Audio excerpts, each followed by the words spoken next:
Do you want to know what one of the most powerful tools for behaviour management is? Then watch the rest of this video to find out.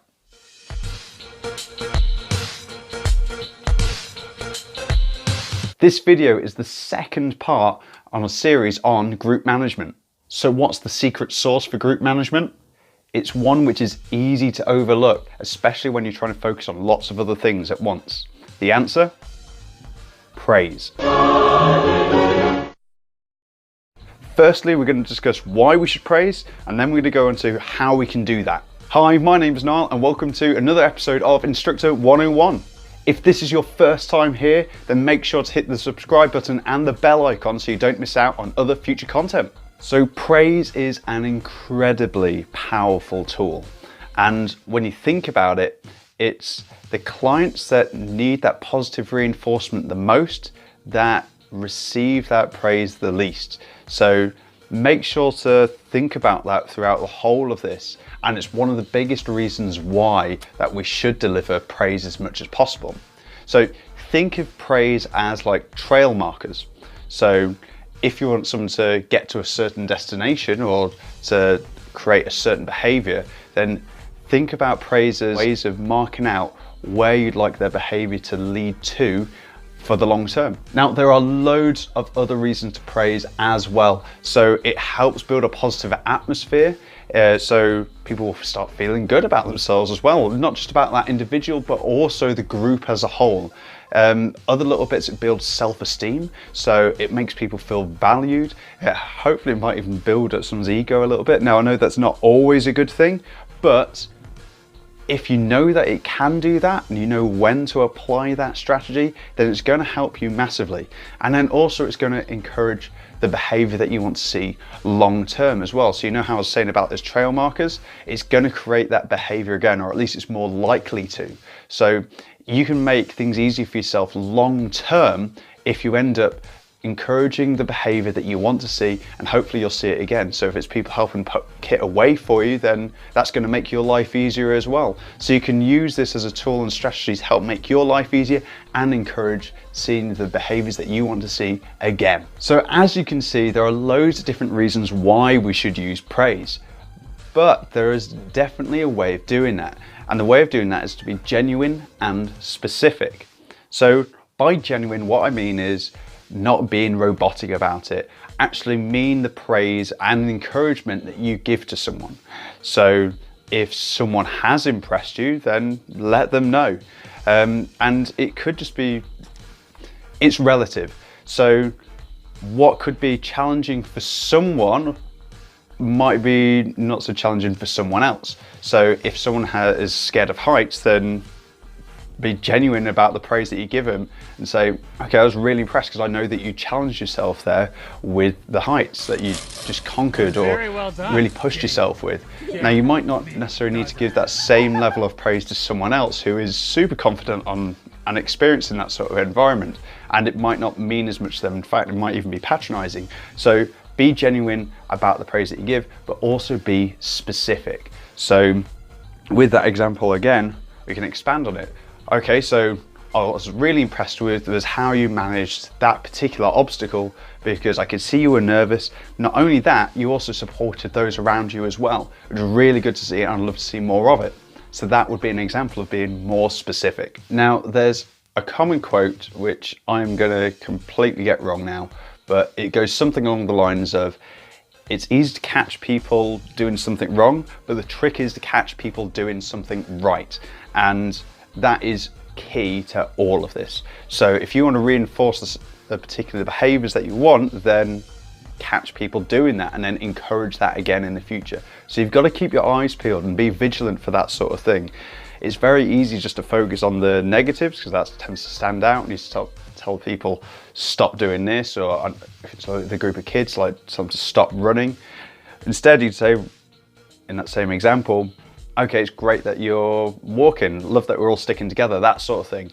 That is what's going to encourage the behavior that you want to see. So catch people doing what you want. Praise doesn't just have to come in the form of being like just speaking to people about it as well, or going up to the whole group and just going, I'm so impressed with everyone. Again, it might not seem as genuine, but if you just catch people doing the right thing, you could just go up to them and just give them a pat on the back or just give them a thumbs up. Like that, like non-verbal praise as well can be just as effective.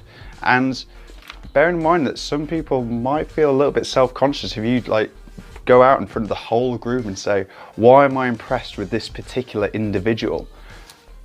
That could make people feel a little bit uncomfortable. So you could also consider taking people just to one side and having a quick chat to them, say, look, this is what really impressed me with what you did back there, or I loved how you supported everyone else, or I like the problem solving, or you're thinking outside the box. If you do that to one side, it can also seem more genuine and more personal as well. So make sure you consider that as well when you are giving praise. Now, obviously with all of this, try not to go over the top, and unless maybe it's necessary, but remember, it's about being genuine. So if you start praising things which are just like part of someone's routine, like, then it won't mean as much. It will be patronizing. If you went up to an adult like, well done, I was really impressed that you brushed your teeth, like, what's that about? That's terrible. So think about what is, you know, maybe a little bit out of the ordinary, and just spot people doing those things as well. So give praise for the right reasons as well. Although thinking about it, when I have worked with some like kids, when like sometimes I do play it over the top. I ham it up a little bit. I think that's just my style of instructing as well. But it makes it clear and obvious if I'm addressing the whole group. It's like, oh, well done, everyone. I love that you're walking on the path, like stuff like that. It gets the message across and they start doing it as well. So maybe there is something to say for going over the top, but I think it depends on the situation and your character. Now, when we're going into things like what we're praising, remember that we want to praise the behaviors and the attitude. So when we're challenging disruptive behavior, it's the behavior that we're addressing. So in this case, obviously, it's all about positive reinforcement, using praise as that tool. So we want to be praising the behavior that we see or the attitude that we see rather than the result, because the behavior and the attitude is easy to replicate in other scenarios. So with the instance of a climbing wall, yes, you could give praise for someone getting all the way up to the top of a climbing wall, but in another scenario, they're not necessarily going to be able to replicate getting to the top of a climbing wall. So what's more transferable is saying, well done, I was really impressed with how you challenged yourself and showed a lot of resilience, pushing yourself all the way to, and as a result, you got to the top of the climbing wall. So you're creating this atmosphere about, okay, it's the attitude and the behavior that we're wanting to encourage rather than the result. And if you think about it as well, like that's easier for others to replicate. So what I was really impressed with was how much you pushed yourself and challenged yourself in that scenario, dealing with heights, because I know that's been something that you've struggled with previously. Then it encourages that further, and it's more transferable, not just within the work that we do, but also outside of the environment that we work in. So it's more transferable to the workplace or the school, or you know, whichever club that they might be a part of. It's more transferable, so it's more beneficial long term to think about how these attitudes can be passed on to other areas of our lives. It's also helpful to create chances for the client or clients to praise themselves or each other as well, rather than it always coming from you. So if you just go, I don't know, you can do different reviewing methods, which are also a key thing, but you could also go, okay, why should you be impressed with yourself right now? Or you could go up to other members of the group and go, okay, so I don't know, Nick, why were you impressed with what Sam did over there?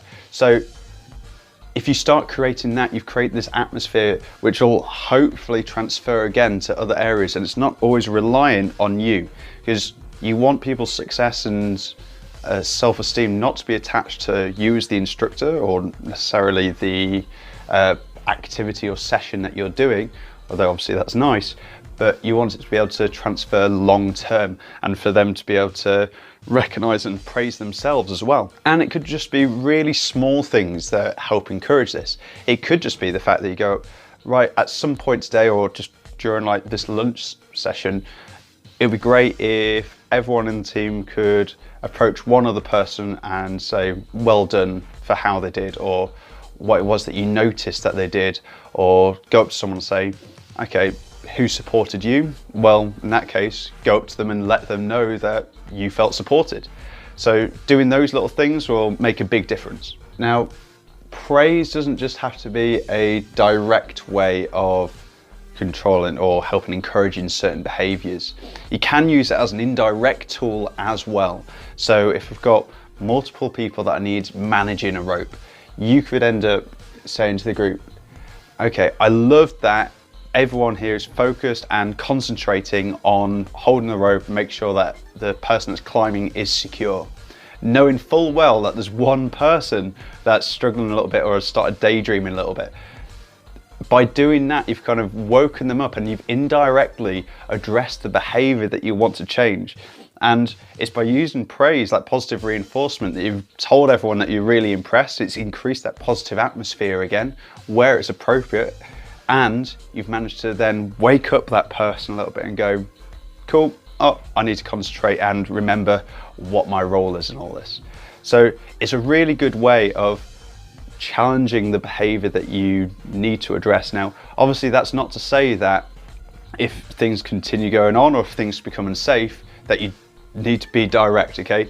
Be direct when it's appropriate, but there are times when we might not need to be like that. So think about that as well. But obviously safety comes first, no matter what it is that you're doing or you're managing at the time. So praising people has, well, without a doubt, like changed my approach to instructing. It's definitely made things a lot more relaxed, a lot more positive. I mean, yes, there are times when I'm instructing that I will directly challenge people, but that is for another video. So make sure you stay tuned and keep watching for those future videos on that.